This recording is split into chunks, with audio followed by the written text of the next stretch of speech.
কিয়ামতের দিন যখন সবাই মারা যাবে, শয়তানও মারা যাবে, সাত আসমান যখন ভেঙে পড়বে এবং সাত আসমানের ফেরেশতারা যখন মারা যাবে, তখন আল্লাহ বলবেন, আর কে বাকি আছে? মালাকুল মউত বলবে, আপনার আরশের নিচে আমরা চারজন ফেরেশতা বাকি আছি। আল্লাহ হুকুম দিবেন, জিব্রাইল ও মিকাইলের জান কবজ করো।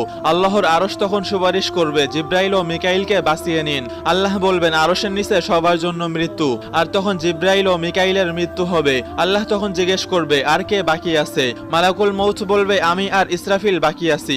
আল্লাহ ইসরাফিলের জান কবজ করার জন্য বলবেন, আর ইসরাফিলের হাত থেকে শিঙ্গা পড়ে যাবে আর আল্লাহর আরশের সাথে মিশে যাবে। আর এমনই ভাবেই হযরত ইসরাফিলের মৃত্যু হবে। তখন আল্লাহ আবার জিজ্ঞেস করবেন, এখন কে বাকি আছে? হযরত আজরাইল আলাইহিস সালাম বলবে, শুধু আমি বাকি আছি। আল্লাহ বলবেন, তুমিও আমার সৃষ্টি, তোমাকেও মরতে হবে, তোমার জান তুমি নিজেই কবজ করো।